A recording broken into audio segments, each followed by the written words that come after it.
Hello, and welcome to the Catch a Break podcast, the insider's guide to breaking into and navigating the entertainment industry. Season 2 of Catch a Break is brought to you by Capacia, the production credit card. Manage your cards and spend in real time and get cash back on every dollar you spend on your show with Capacia. I'm Julie Harris Walker, and today on the podcast we'll be talking about social media marketing with Melanie Capacia Johnson and Maggie Glover. Melanie is the co-founder and managing partner of Tiny Horse. Tiny Horse is a production and marketing company that specializes in building and entertaining audiences in an environment where multi-platform is the norm and users want to follow stories and characters across many experiences and expressions. Maggie is the director of digital marketing for Overtone Hair Care after 10 plus years working for companies like ModCloth, TripAdvisor, Dermstore, and Ipsy and running her own marketing consultancy. Fun fact, she is also a published poet.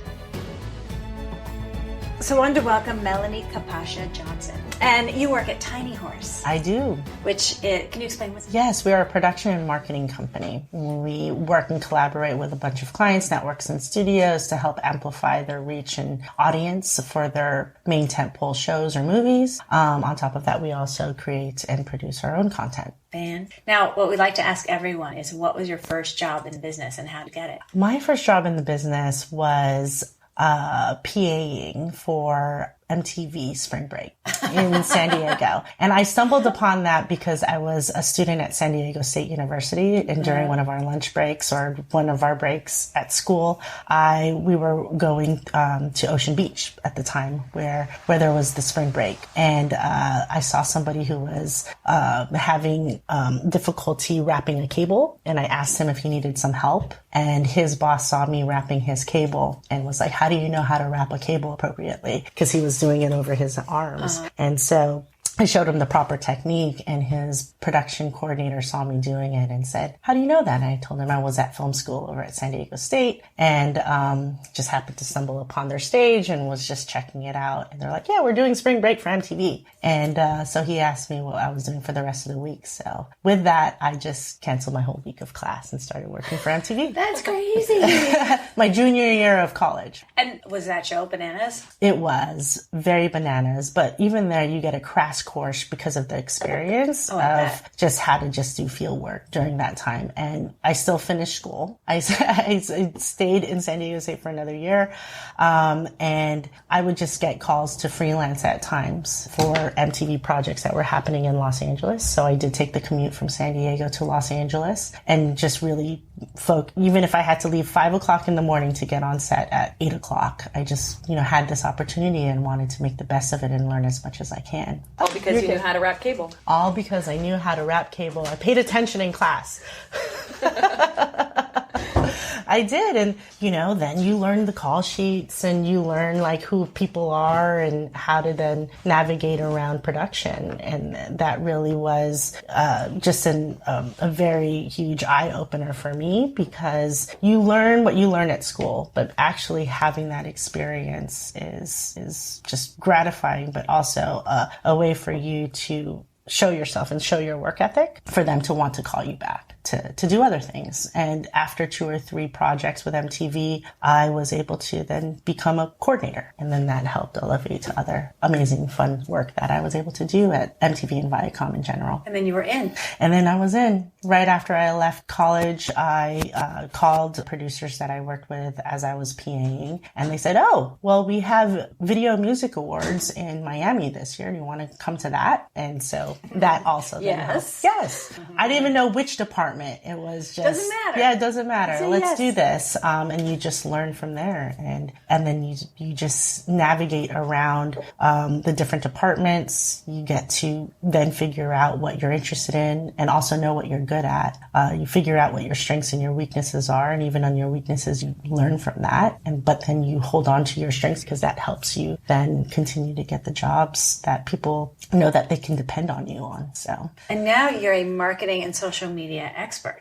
Well, that's so funny as well, because it came from traditional production that then moved forward to, I think really what got me into social media and marketing was the fact that I was doing a lot of digital live streaming. And so somehow that then got connected to, social platforms and how you're able to create content for that and then be able to then strategically push that out to the masses. And really I stumbled upon that because of the opportunity that now me and my co-founders had with X Factor, with Simon Cowell.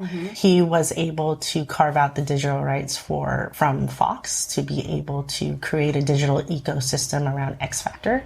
So if you look at it, he came from American Idol, and he saw how the UK was able to utilize PR and marketing to expand the reach of whatever property or show that he had in the UK. So he wanted to be able to implement that as well in the US and with Fox. So what those extensions that we did at MTV back in the day, me and my other co-founder at Tiny Horse, we worked with MTV in news and docs, and we would have to extend the conversation or build franchises and content around VMAs, for instance, Video Music Awards, which is a one-night tentpole event. But we worked with all the different departments within Viacom to then be able to promote that show and strategically plan it with artists, with hosts, with talent, but also with brands, because they had integrated marketing investments as well, but we had to create content for them. And so learning the branded integrations and creating content around that ecosystem helped us with how then we were able to transition that process and that workflow into X Factor. And working with Fox, Psycho Entertainment, and Fremantle to build a digital ecosystem around that. And that's how Tiny Horse was formed, with that opportunity. So when you look at a project,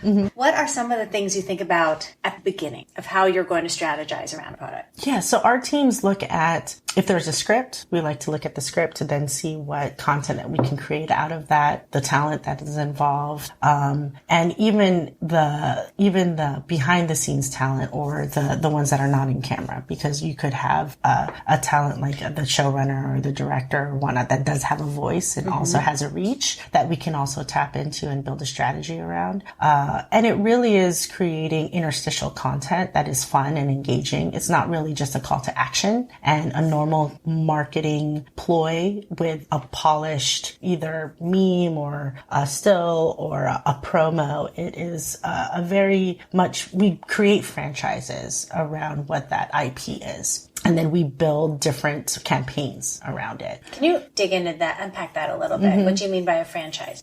A franchise to us is, we like to call it those different campaigns. This is the funny thing with Tiny Horse, is that we are also marketing. We are production and a marketing entity, but at the core of it all, we're traditional producers.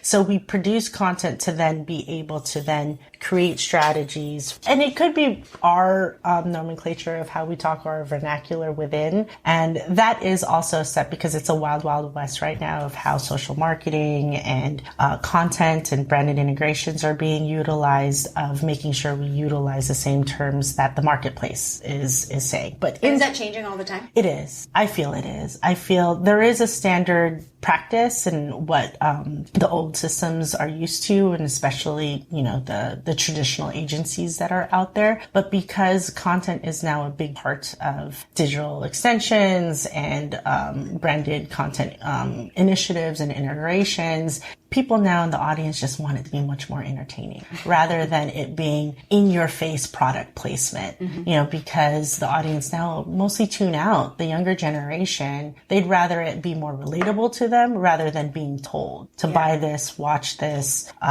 purchase this. They want to be able to be part of the conversation rather than being told what they should think and how they should feel. So that's the type of content when we create what we say quote or unquote franchises. It really is just separate campaigns. And some of these campaigns could be one-offs, like a big stunt, or it could be something that's more strategic and long form, but in a short form, what they say, snackable content. Little bites. Little bites, yeah. And I wanted to mention also Jessica Melanie is in this conversation too. Hi. Hello. I feel like I've asked you your first job 100 times. What was your 7th job? My 7th job, I worked for a company that was doing P&A financing and co-productions with China. And both the producers that were working for the company were just so busy at that point doing those, primary responsibilities that nobody was developing projects. And so one of the producers just put a stack of 10 scripts on my desk and a book on how to do development. And I did. That's how you do it. You figure it out. Yeah, and none of those movies ever got made, but it was my first time in the room working directly with writers and just having that conversation and being able to kind of carve that path before I really had any formal development training. So yeah, it was exciting. What a great opportunity. Yeah. Okay, now this is really timely for us because here we're going to be meta for a minute because we're doing this podcast. We're starting to roll out the social media marketing and Jessica's doing a lot of it. And I bet you have a lot of questions. Always. Like, what kind of things are you coming upon that you're discovering as you go, or you're thinking, I wonder how people normally do this? So we're on Instagram, Twitter, Facebook, and there's clearly a difference in the audience between those 3 channels. And I know there are a bunch more channels that we should probably be on. How do you decide what content goes to which of those social networks? For us, our team, we have a fantastic team of young, I wouldn't say much more like millennials, but they're very strategic. They're very honed in to how social media has now come as a norm to our lives. And they really understand that audience deeply to really understand what to focus on. And so it really depends on the program, and then focusing on what your key performance indicators is the term used in marketing, is which is a fancy way of saying what is your primary goals, and to focus on that, including your mission, right? So is your goals reaching a certain amount of followers? Is it wanting to, aside from also helping people break into the industry, what is that tap or what is that primary goal? And then you build that strategic plan out to then program or then create content for those specific social platforms. As you said, you can see the different demos from like Twitter versus Facebook versus Instagram. And Instagram is usually younger skewing than Facebook and Twitter. And Snapchat for sure is very, very young as well. So it really is tapping into what that customized content is for them. We see that you don't really repurpose the same content you put on Facebook than to Twitter. Like, you don't? You don't. A lot of the time, it's the same thing to Twitter, to Instagram, to Twitter. It's because of the demo. The demos are totally different. So you have to speak to that audience that there is relatable to them. And at what phase, whether you're doing a podcast or you're doing an indie film or you're doing, additional content for one of these tentpole shows, at what point do you start laying that social media groundwork and putting stuff out to the audience? From the beginning. There's been times we worked with a really well-known director for Paramount Studios, and they were going into production we were hired before the writers were hired. Wow. Because we knew it was a franchise. They knew it was a franchise.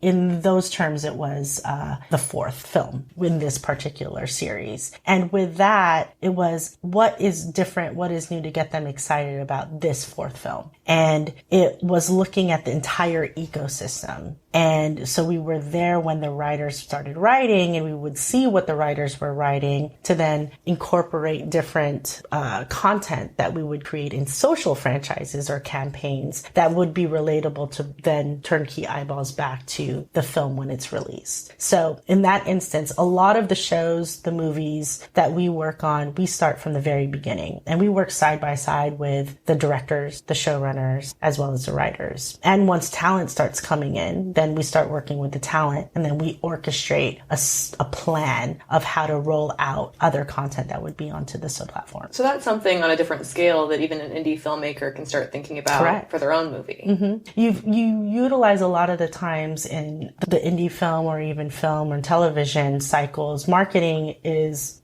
most of the time an afterthought. It's within the cycle when the project is in the can. we say you have these opportunities already when you have a still photographer and an EPK unit, but why not expand what those roles are, and be able to think of it in an editorialized way, where think of it as like a news program where you have a team. We like to call the team that we embed into these bigger shows and these bigger films as the D unit. You have a second unit, you have, other units involved. We call it a D unit as like the digital unit that would then grab all those opportunities and the content that usually still photographer and an EPK person, crew would do, but then expand that to then be able to program and roll out to all the other social platforms. In relationship to knowing what we can tease out and what we can't, it is also we have to work the politics as well of what the studios and the networks want out there and what the showrunners or the directors want out there. But there's still ways to create really amazing, authentic content that is relatable to your main show or film that gets people excited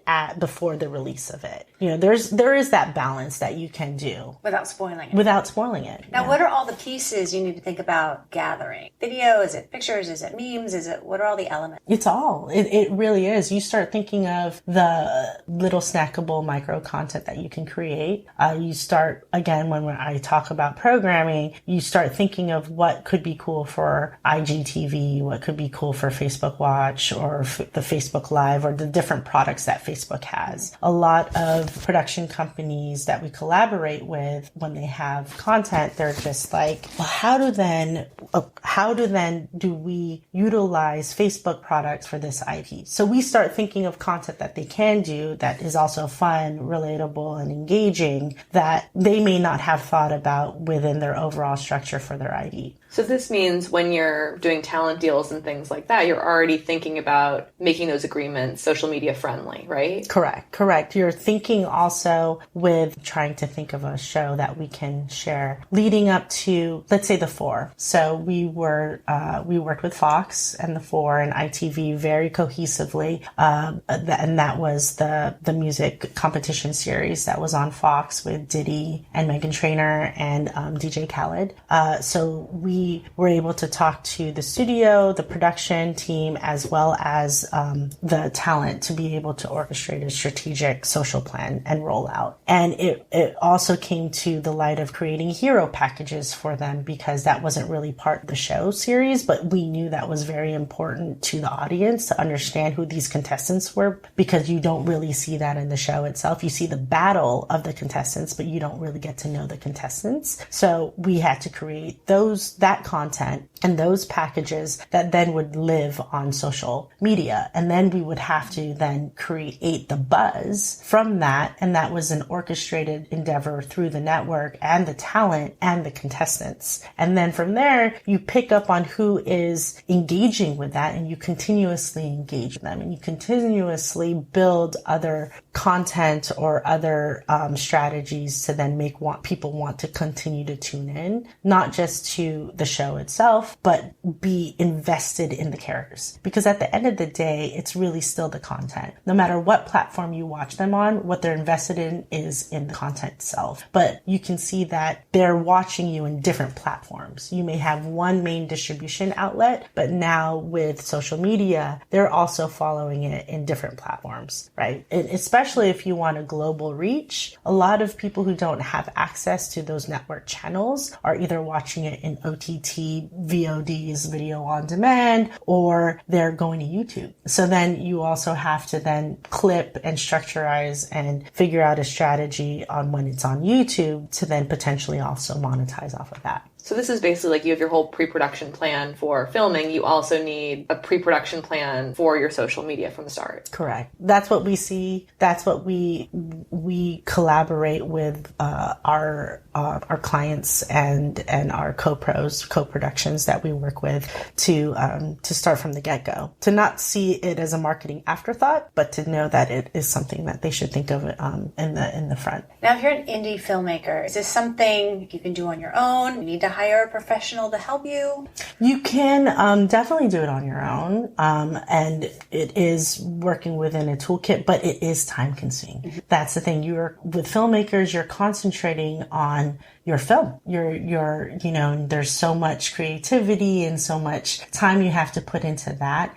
The social media marketing piece or any marketing or PR pieces, it does take its toll. And it's a whole other job. It's a whole nother job. And a lot of people try to balance that, but it really is good. I mean, we work on big projects, but we also advise and guide and work with also smaller projects as well. And if it's as simply as providing a toolkit and then helping them get it off the ground until they get a rhythm, then that's definitely something that can be attributed. But it's helpful because I came from traditional production and it took me a beat. It took me a long time to then understand how to synergize this type of marketing and social digital rollout. And it's still an ongoing education process because the market is ever changing. There's new rules. There's, now at times even the unions don't know how to deal with social and digital teams coming into union shows. Mm-hmm. So it's an evolution. It's just a work in progress. And you have to be flexible. How do you go about, if you decide you're going to hire somebody, how do you go about vetting them? Because I think you don't just grab some young person who knows how to Snapchat.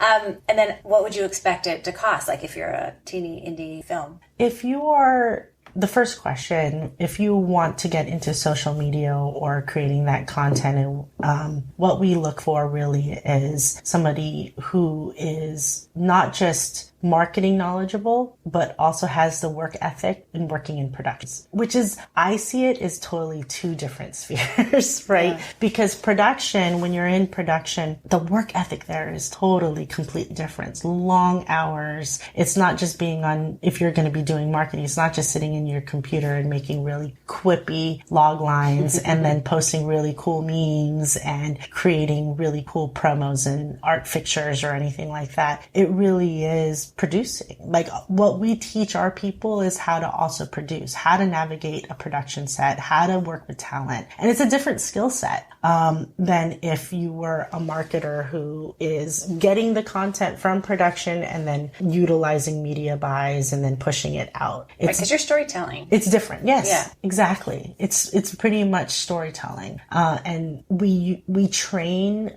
our social media producers and community managers to understand production. I think that's the difference, is we get them on site. They have to see how rigorous this is. If you want to be part of Tiny Horse too, you will have to also understand that that is part of the job, the production piece, and it's not just the marquees. So you may not be working 5. Oh, no. I have a crew scheduled to go. I have about a 20-person crew scheduled to go to an international location this summer, embedded with a full production team that is going to be working pretty much 7 days a week. For the whole length of the production? Correct. And 20 people? Yeah.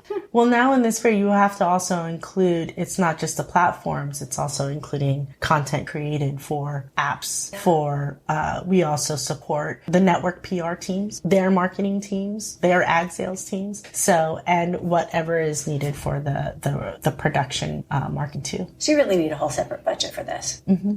Currently, right now, we've been working with our collaborators our production collaborators to not just be a marketing budget. It's actually part of a production budget. Mm-hmm. What we're doing is what is helpful for marketing, but it really operates more like a production, that more and more of our showrunner collaborators and our filmmaker collaborators see that we need you. So we will put a line item for you within production.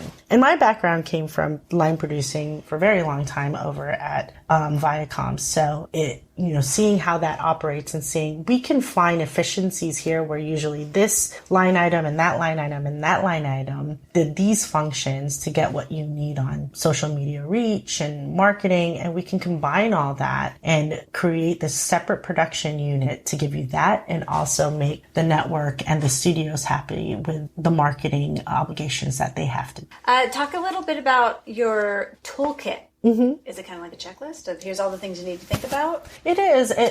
I see it as mostly helping people understand how to, just like when you do a pre-pro calendar or a production calendar, when you put main milestones onto your calendar, it's the same thing. When you do a social media campaign or building out a program for social media our teams like to start with a calendar and also like to work with what the timeline is for the particular production. Also look at what the creative is so then they can understand what type of creative that they have to work with and also what talent they have available to also work with. And then looking at what is comparable to that talent that they can look at to then orchestrate a conversation around that is relatable to that show premise or that film premise or that brand premise, because we also work for brand. And then within the toolkits, it's as easy as, securing the handles, because sometimes people haven't secured those handles, or if the handles are already taken, it's also seeing if you have to negotiate to take those handles back, especially if it's if it's a big show. Because some of those smart people trolled social media from the very beginning and took handles that were generic at times because they knew that people were going to start utilizing it. So imagine all those people that took at science, at math, at Jesus, at all of that, right? At Avengers. Just imagine. Like, I gotta think, what can I snap up? At Deadpool. So it is being able, but there's ways to negotiate that and also having a really good relationship with all the platforms too, to then get that blue check, because that blue checks that you're official. Right. And to get verified could be very time consuming as well, especially if you're not directly attached to a studio or a network. How do you get them? There's a process that you do, and it does say it in each of the platforms what their process is. Mm-hmm. It is cumbersome. Some of them have like a very rigorous process, but for us, we'll just call our contact directly at the platforms and say, this is the property that we're working at the show. This is who is attached to this particular content. And then they just quickly gauge, okay, we can verify that quickly. Thing. It's a real thing. Disney's calling. We'll yes. Just put a check by it. Yes. Okay, so now we wanted to bring Maggie Glover into the conversation. Welcome. Thank you. Maggie is the Director of Digital Marketing for Overtone Hair Care and a master marketer and an influencer, I heard, and all the things. Sure. I will accept that Own it. Yes. Yes. Something that makes my perspective unique is that I've been in the game kind of since social medias started. So my marketing career started, I was the first marketing leader actually of a company called modcloth.com. And in 2008, basically I was still working as a writer. So my background is in writing, and the CEO, there was only like 10 of us at the time, was like, hey, does someone want to like figure out how to like run ads? Actually ads weren't up yet. Do Google Analytics. And I was like, oh, I'll figure that out. And so that's how my marketing career began. And that holiday was when Facebook first released its ads platform. So that was early days on Facebook, 2008. I know, which was fun because that was back before you had to have a page as a company. So it was the Wild Wild West. And so we could be very sneaky. And that's kind of how I fell in love with marketing, was the experiments. And like, we had our founder's profile, and we would post products from her people profile. Basically, I was one of the people that did all the things that then Facebook ended up making rules against doing it, right? Because then it was like, oh, you can't do that. But yeah, ads rolled out that holiday. And so I've learned by doing. I never got my MBA or anything in marketing because I basically through ModCloth, we got big, we got funding, we blew up, we blah, blah, blah. And then I worked with Apple to launch apps and do product marketing. And then I got jobs from there. So I learned by doing, and that's how I learn best. And so a lot of when I help clients are now like at Overtone, the industry is still changing constantly, every day, literally because of the algorithms, but also just because of the changing markets and audiences, like Instagram, which maybe we'll talk a little bit more specifically. if you're starting out, it's fine. It really is fine because you have to do the work to learn what works for you in your industry, but also things are changing so fast that somebody has a few years of experience over you. Things have changed so much that their knowledge that you're afraid you don't have isn't necessarily relevant, but your work ethic, your willingness to experiment, your curiosity, just knowing what you like, what your audience likes, and then putting that together is way more important than someone like me that's been in the game a while. I mean, honestly, the reason why I think that makes me good at what I do is just because it has given me a higher level understanding of cycles and how things change, not necessarily because I know how we used to do things, because it's just not that relevant anymore. Because you can't ever know it all, sounds like. No, there's no point. I would say that would be a waste of your brain and energy to know it all, because why? It's going to change anyway. And there's no, well, I don't want to get too philosophical. I already talked a lot, but. I want to hear this philosophical. Oh, yeah. Well, so I moved to LA a few years ago, and I've worked now with entertainment clients, and I don't work in entertainment as the first. So you guys know the industry, like listening to the podcast, I was learning so much. My boyfriend, manages screenwriters, and directors. So I've learned a lot from him, but the questions that I ask are very basic. Like, okay, so let's say I wrote a script and he's like, I don't want to talk about this with you. So it's like, I'm very much like the fan. I don't know anything. So I've been learning so much about the industry listening to your podcast. So all that being said, I know marketing very well, but I don't know the industry. So here's an example. One of the first questions I would ask is, what's your goal? So with e-commerce, a conversion is to buy, in the case of Overtone, we want someone to buy a hair product. That's a conversion. So that's the goal, right, of like a paid ad on Facebook. But for what about the types of campaigns that you guys are running, or generally in the industry? It's different, right? What would a conversion be? Butts and seats. Butts and seats. Okay. Would it be as direct as click, buy a ticket to see a movie? Could be. Okay. But then there's also, I'm guessing, brand awareness, more like brand awareness campaigns, right? Yeah, I think a really interesting question for me, like we were talking a little bit about how you might focus a campaign when you're kind of laying it out around one particular or several particular pieces of talent, whether they're directors, behind the camera, showrunners, or actors. And I think one thing I'd be curious to hear your perspective on is how important is it to create yourself as a brand, and how do you go about doing that? So I'm so glad you brought this up, because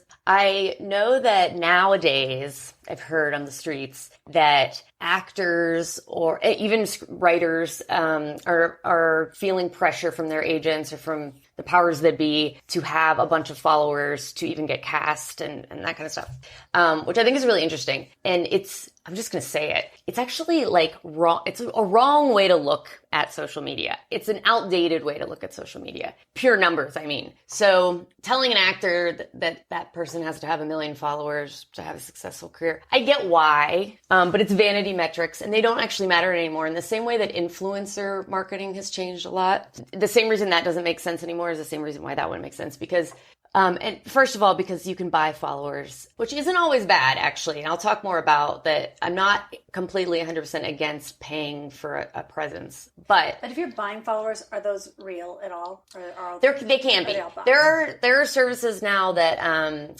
so yes and no, I guess I should say. For example, one of the best ways to like get followers is looking for people that you think would like you and following them, and they get a notification that says, Maggie is following you. They look at your profile. They're like, she's cool. I'm going to follow her, right? Well, you can now hire people that have built algorithms to basically do that same thing really fast. So it's authentic. You're getting real people. You're paying someone to do it fast with a bot, but it's authentic growth. It's just doing it more efficiently.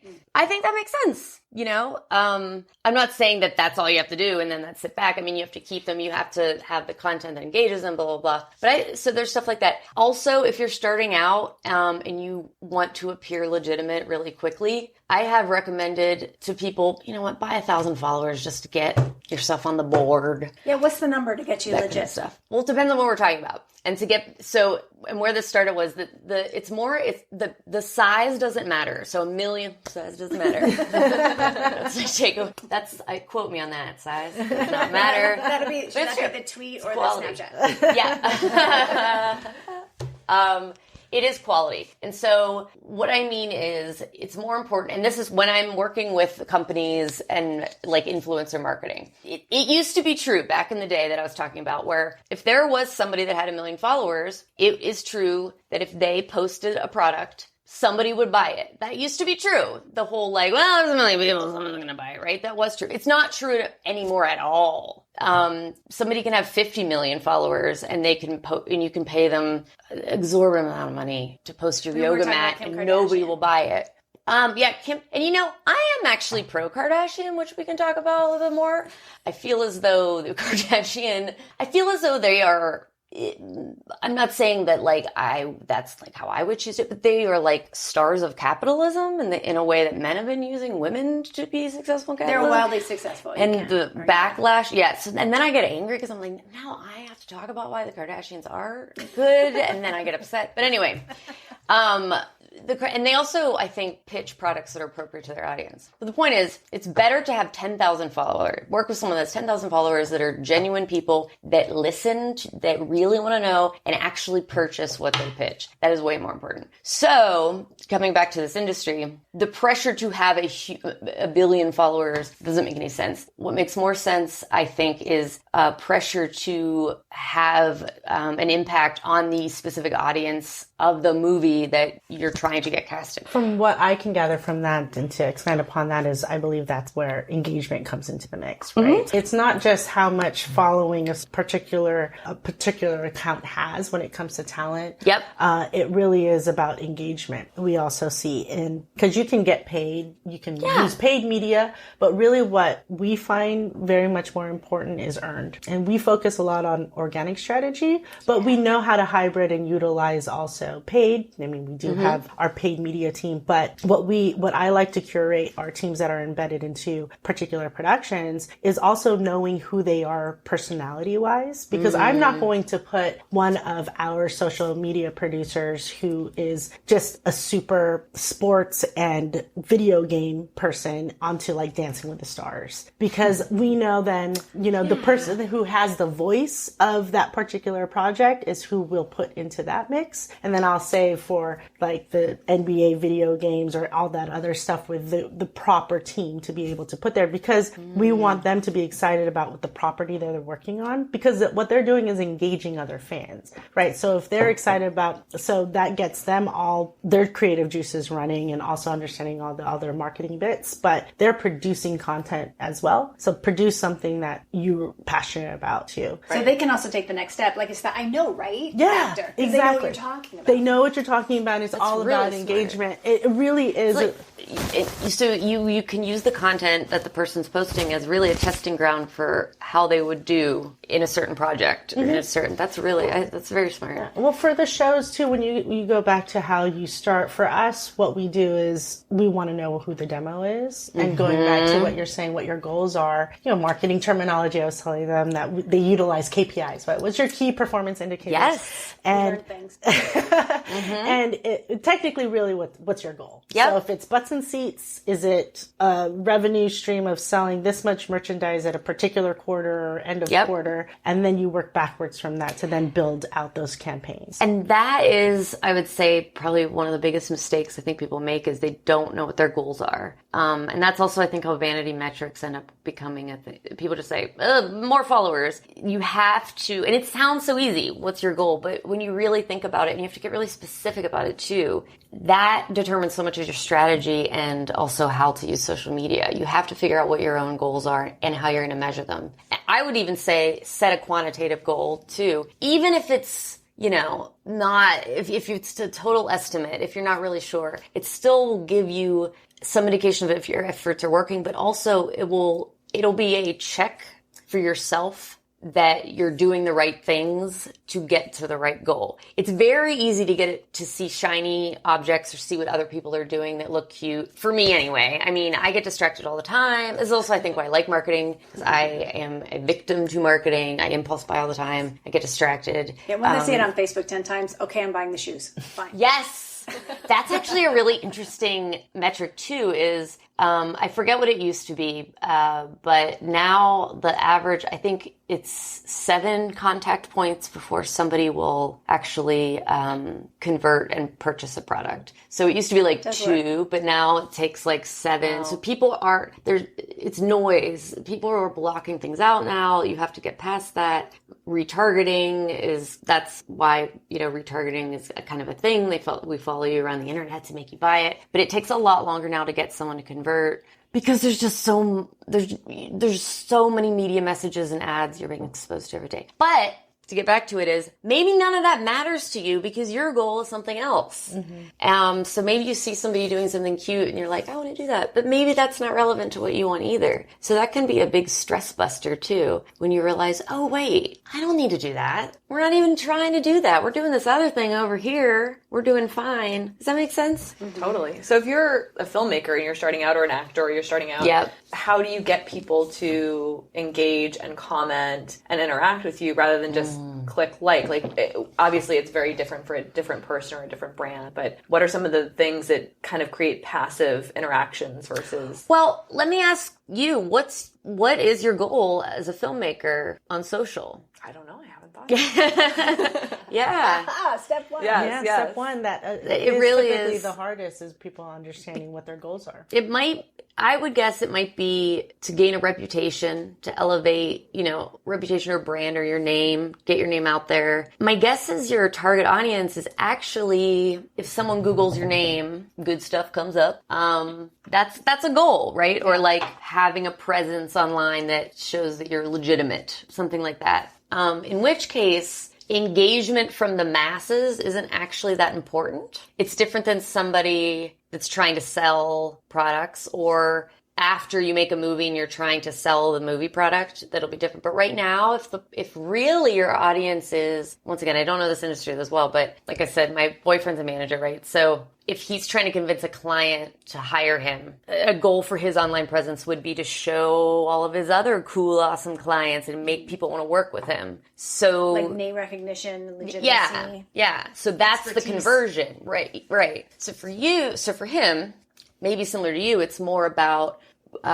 building an aesthetic that matches what you want, not only now, but 5 years from now, 10 years from now. Do you want to be known as the filmmaker who has crazy hair color or that takes chances or that does Westerns, whatever it is? Start putting that content out to start making that association with your name, get your name out there. So I would say engagement from, I'm saying the masses because it is true, like getting likes or clicks from a lady in Ohio really isn't your goal. It's more important for you to be building an aesthetic, building your name, and kind of attracting the attention of the big wigs.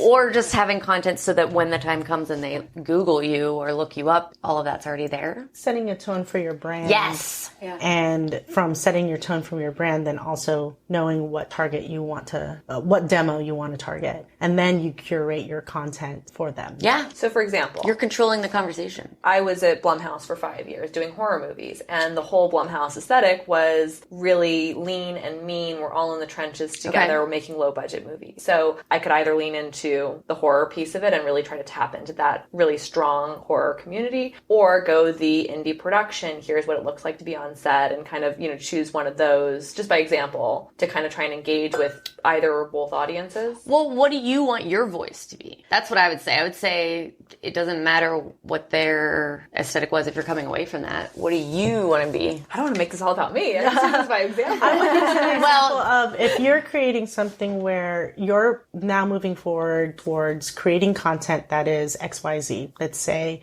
women powered or really human connected stories, you can utilize, for me, I would think that you can utilize your experience that you had in Blumhouse and pick and choose those kind of things that were themed to where the direction you want to head towards, because that has a following. Right. Like if you were going to utilize any of the content that you worked at Blumhouse with, that you have certain content from behind the scenes or in front of behind the scenes or things that you're able to pick and choose to then put into your platform to then amplify. Which gets to that aesthetic point. It gets to that aesthetic point because then it's a mix of your past and your future. But then you're also being able, because Blumhouse and all the movies that you've done have been commercially successful, so it does have a following. So then you can piggyback that following, utilizing hashtags or handles or whatever. Then you create your narrative on your post to then orchestrate that strategic conversation. It's kind of like websites. So this is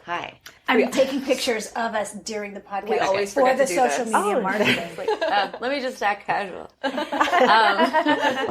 This is like when it comes to websites. Building a website, so this is a conversation that I have with people in the entertainment industry a lot, because I'll get the feedback of, well, we don't really need a website.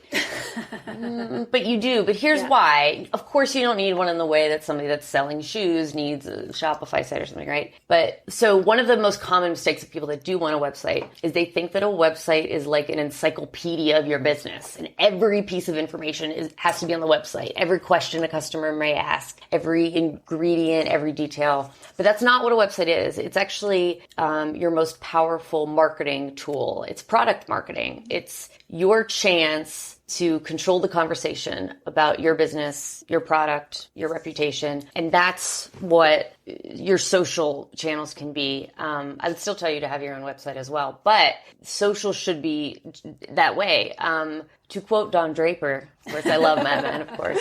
So if you don't like what's being said, change the conversation. And that's your website, your Instagram. I love what you said. I think that's absolutely right, is you can take your professional experience, especially the things that people know, the movies that are successful, but your Instagram or your Facebook or your website, that's your chance to tell your story using those examples. Other people are going to try to tell your story for you, and they still will. Social is still your opportunity to be able to do that, and take control of it. Also, this is going to get a little marketing. So it's not only for like your brand and reputation, but there's an execution reason too. There's like a technical reason as well, which is keywords and SEO. And this is also why it's good to have a website. Can you explain SEO? Sure. Actually, you know what? I get a little passionate about it. And sometimes people regret saying, what is SEO? And I'm like, we'll see. Quote Abraham Lincoln, and I'm like, no, it's really interesting. I think it's really interesting, and I think you will too, because, when you type a word into Google, right, you get a bunch of results. SEO is essentially how you optimize your website. Yeah, we'll talk specifically about websites because social gets a little complicated. So that your website shows up on the first page, let's say, for if somebody types in something that you want to be known for. So that's what SEO is. So for example, if you want to be known for, well, I'll use me as an example with poetry. So I'm a poet. And I live in Los Angeles now. So if someone types in best Los Angeles poet, I want to show up, right? So I actually use marketing tools. There's a bunch of tools that you can use to actually find what people are actually typing into Google and searching. And it will tell you the search terms people are using and finding you. Sometimes they're real weird. But sometimes it'll be like, oh, that's interesting, whatever. But the point is, you then, just high level summary, you create authentic, genuine content that contains those keywords, but also, it used to be back in the day, you could just keyword stuff, like just put Los Angeles best poet 1,000,000 times and that would work. But now you actually have to have authentic content to do that. But there's a bunch of different strategies you essentially do when it comes to SEO, so that when people type in best Los Angeles poet, my website pops up as one of the top results. So that's what SEO is. Mm-hmm. So Catch a Break. So if you want Catch a Break podcast or one of those keywords to be the top of the search engine, it is search engine optimization is what SEO is. So search engine optimization to get you queued up. So when somebody Googles you or Yahoo's you or something, then Catch a Break is like either the first website or the first URL or or within that top page. And it Also, also pretty depends. break, it's a brand new keyword. Yeah, who goes past the first page on Google, right? Yeah. Exactly. Yeah. Well, and especially now. So the other stuff that shows up is paid, right? Is paid. Yeah, it's tricky because like I've tried to avoid social media personally for all of this time, and now like that I'm on my own, I've been on my own for about 2 years now, and I'm realizing how important it is, and it is. Starting to see the people that are film producers that do it really well, and the ones that are able to integrate kind of a taste of the personal to make them feel grounded, like you were saying. You know, I think that's the other thing that's tricky is how much do you make it professional facing, how much do you make it, you know, really about that business aspect, and how much do you show insight into who you are outside of work? It comes back to goals. I actually just had this conversation because I have a personal Instagram account that I started in 2011. I had to have a talk with myself about like, Mags, it's time. Because I'm a social media professional. And even though for a long time I was trying to keep my personal separate, we're at a space now where I can't. So essentially, you have to think about your goals and you have to have a feed that is going to get you closer to those goals. But the good news is you can still have a personal feed, but I like to say that Facebook is a really good place to have personal feeds, but especially if you hate social media. So if you're not someone that's like, but I love posting everything about my life, then you're probably not going to be heartbroken if you have to keep it more professional and have a specific aesthetic. You can also have multiple feeds. But this is what I like to say to people that hate social media, which is like everyone nowadays. If you hate social media, this is your chance to make it something awesome that you like. Because a lot of people think they have to have a feed that's like like flowers and with a bright green background. But you don't have to do that. You can do anything. You can even actually have a feed that has nothing to do with, I'm going to use this example. Okay, there's like this one feed that's called You Did Not Eat That. And it's like, it's a comedic feed and it's pictures of like ads or like influencers or something where it's like clearly a model that's like posing like with a cookie and like clearly not eating it. So that's a bad example because it's kind of like anti-feminist type. But the point is, it's an example of like content that makes this person laugh. So they created this feed and it's not like their personal life, but it's a feed that therefore led them to be known as this like comedic person. And it's like content that is funny and it attracts people. So you can do something really, or like the woman that puts the bread on her face. Do you know what I'm talking about? There's like 4 billion followers. Yeah. So you can do something totally weird that you really like to do. So it doesn't have to be. I think it also caters to what audience that you want to attract. Yeah. Right. So what we had to discuss too, at least on the professional level as well, another social media outlet is LinkedIn, which is a huge part within LinkedIn. So if you want to keep it professional, for me, in my experience, LinkedIn is my personal, professional updates with the feeds and the shares that we write, whatever blog posts that we write within Tiny Horse. And then entertainment industry uses LinkedIn. Yeah. And I always wondered that. And it is a very useful tactic because also those who you want to hire and whatnot, it's by referral basis. Right. If you see they are one person separation or 2 person separation to this person, then you know that you can get a direct recommendation from somebody. And then it's funny for me, for Instagram, I have a very huge extended Filipino family. So the personal level of sharing things for me is Facebook and Instagram, the main one. But I use Instagram stories to also share professional industry events that I go to. And if I want to highlight it, then you can highlight it and keep it. And then for Twitter, it's more of my sports commentary that I have during playoff games. But Instagram question. Oh, sorry. No, go ahead. But you can't. You can differentiate for yourself. Like you can have multiple feeds within a platform. I think I have 4 Instagrams right now. How important is that 9 square picture in Instagram? The perfect grid. Yeah. How important is a perfect grid? Well, I have. Okay. 6 months ago, I would have said very important. Well, it depends. It depends what your goals are and the audience is. The younger people, and actually in general, social media now is going the other way, away from the overly posed perfection, the Instagram aesthetic. Now people are getting intentionally casual and messy, which the pendulum swings. So 6 months ago, definitely a year ago, I would have said very important. I still think, because this is one of the things I love about ads and marketing too, is people don't know why they do things. People might say like, oh, I hate perfectly posed photos, but something happens when you see something that looks very nice and pleasing, something happens in your brain. And I still think that if you see a grid that looks good and it's something you like, I still think you're more likely to follow. But in general, people are now the messier, more authentic, more casual, almost intentionally, quote unquote, ugly is now actually the aesthetic that's starting to become more popular. So if you have it too perfectly planned, like the perfect grid, that actually there's starting to be a little bit of a backlash against it. You're seeing it raw. It does authenticity. Yes. But I think it goes But it's back. still strategy though, right? Yeah, but I think it goes back to like what you were saying before. You've been in this game for since 2008 on the social media side. And what tactics were utilized there is a different game now. So even if it's the flexibility. So you also, and that then goes by with work ethic and then how to also adjust with how the marketplace is. And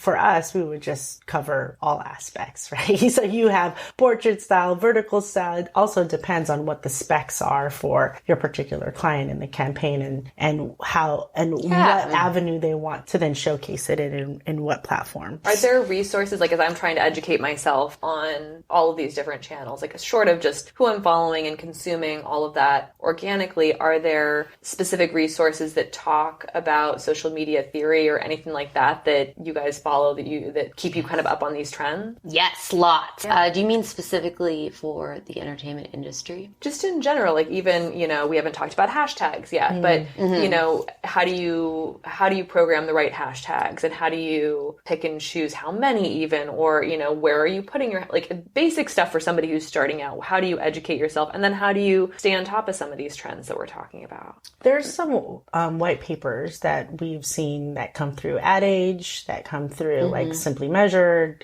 even Adobe Analytics that then shares these different types of processes or ideas and insights that is helpful for us. We go by doing, right? And also by seeing the trends for our particular projects, and also doing our own research because we have our own kind of customized analytics of what we utilize. We do work with different subscriptions and analytics, but then we customize our own listening tools and also how our teams are engaging with and strategizing within our different shows and movies and brand that we work in. But even with brands, I think for us, we're still across the board storytelling across the content that we're creating, either it being on a still or if it's going to be like short videos, and then embedding kind of those tactics as well when we create like our bigger long form content too. But it's just, there's really no norm. At the end of the day, there's really no norm. Like if you're reading something, it's already over. Well, the reason I hesitated was there are so many resources, but it's ever changing. That's why you have to be flexible. And what's particularly your brand? What I worry about is inevitably you'll read something like, you should email marketing, you should have to do it 3 times a week. And it'll stick in your head and you'll think that's... I just don't want 3 emails a week from anyone. I know, who does, right? Don't do that. But because sometimes I'll work with clients and they've taken a class or they've read certain things. So essentially, I guess what I'm saying is there are a lot of resources, but it doesn't mean anything if you're not looking at your own data and analytics. And so I know this is a frustrating answer, but I would say don't read anything. Instead, the best thing to do really is by doing. And what I would encourage people to do is actually learn how to use Google Analytics. It's not that bad. So I identify as a data storyteller. That's what I say.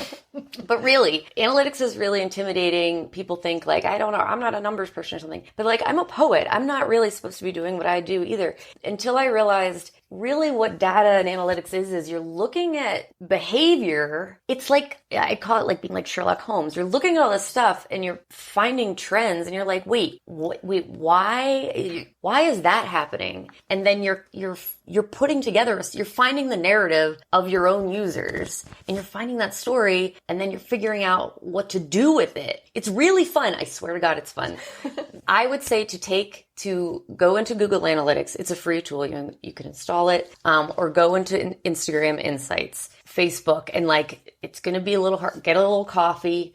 Just be like, dude, I'm going to do this for an hour and just make yourself do it. Once you get in, you're going to be like, oh, this isn't even that bad at all. I can totally do this, and learn how to measure your own efforts. That is going to open up so many more doors for you. And then you'll start to read some things, but you'll be able to put them in context and understand what is relevant and what isn't. But learning how to measure for yourself is the best thing to do, because it is always changing, but none of that stuff is relevant. None of that stuff is relevant across the board. There's no industry, even if you're in like, even something like clothing, like fast fashion. I mean, each brand is so different. I think those kinds of things can be more harmful if you truly are coming at it brand new. So I would say learn how to use analytics. And there's so many programs now that make it so easy. That's why I say that too, is it's like, it's not, if I can do it, seriously. It's something it's something where even you go to catch a break and look at your insights on Facebook or Instagram, and you see that your peak hours are in X days at these times. Yeah. But then you're going, well, how then can I get it across the board and every day, right? So you why? And why? And then why is that happening? When do we post? Work backwards to then build a strategy to then get viewership or build your following, knowing that data, and work from there. And ask stupid questions, because they're not stupid questions, but that's what, especially whenever I'm starting a new job or starting a new thing, I always ask stupid questions, because a lot of times people get so into the weeds that they forget to ask the very basic questions, or everyone's too afraid to ask the questions like, wait, why aren't we measuring this? Or wait, why do we post only Mondays at 8 a.m.? Mm-hmm. And people are like, oh, I don't know, because we always done. Exactly. Yeah. So that's such a good example, like right there. And then you're going to be like, oh, maybe it's because we put this creative up and it's really cute. Let's try a different type of picture. And then you learn that. And before you know it, you're an expert. You shared one of your main posts with the whole integration of Princess Bride, right? And so what else can you do, especially Catch a Break is, for me, I'm thinking it is helping others wanting to tap into this industry. And with your collective experiences across the board from the founders and those attached to Catch a Break, it's also maybe utilizing your experiences there and then tapping that into those creative elements that you can grab, like a Princess Bride, utilize a post sometime that has a really catchy phrase from Insidious or, Purge or something like that. Or, what would you want to see you now, or you younger, or if you didn't have the life you have now, if you went a different way, like what do you like? I think people forget that they themselves are often a really good example of their target market. Like what would make you like something? What do you want to see on Facebook that would make you not hate it as much? That's what I try to think about. Not hate it as much. Yeah. Well, I think we both want to take both of your 2-week seminars. But we do a thing on the show which we call the Martini Shot, which is the last shot of the day. So what is your most important one piece of parting? Yeah, I think it really is, with social media and with content in general, it really is listening to your audience. So catering to what is authentic to them in a story narrative. Why, if you're marketing to them and understanding what your goals are, to then strategize towards that campaign or that goal appropriately. And it really is just, now the audience can really sense what is fake news, right? Quote unquote fake news. So authenticity and listening. And how can people find you? How do people find me? In social media. They can, Tiny Horse, where our website is tinyhorse.com. You can also find me on LinkedIn as well, Melanie Capacia Johnson. Thank you, Maggie. My martini shot is do the work. Just, it sucks, but putting the work in, doing the work, the grunt work, the hard work, the reading through the data, or looking at competitors, do the work. Don't take shortcuts. Don't throw money at the problem. I mean, sometimes, but no. When you're trying to learn, do the work. That's the best way to learn. It's the best thing. Always do the work. I'd say life in general, but especially with this stuff. In general. But trust yourself that you are smart enough. You are able to do it. Do the work, and then you'll build confidence in your skills as well. So I'd say do the work. That's the best way to do it. Great. How do we find you? Gosh, I'm everywhere on the social meds. I don't even know why I'm using that. I got that from the show, The New Girl. Social meds. I don't know. now it is. I have a website, so gloverdigitalmarketing.com, but also MaggieGlover.com, my writing website. But I'm also on Instagram. All of my, basically at Maggie Ann Glover on Twitter and Instagram and face page, and my Gmail as well, Maggie Ann Glover. Thank you so much, both of you. This you. was so juicy. Thank you. Yes, this is really You've helpful. given me so many things to think about. Okay, now we're going to have a private consultation with you for 2 more hours. We hope you enjoyed this episode of Catch a Break. We'd like to thank our guests, Melanie Capacia Johnson and Maggie Glover. Please check out the website at catchabreakpodcast.com and follow us on all the social media. Catch a Break is produced in partnership with Catchlight Films, Rose Colored Pictures, and the other 50%, and is also sponsored by Crewly, an online solution for producers to find and promote local crew and production support worldwide. Find them at crewvie.com. That's CREWVIE.com. And thank you to Andrew Jocelyn, who created our theme music, Mantra for a Struggling Artist. Thanks for listening, and be sure to check out our next episode where we talk about buying and selling.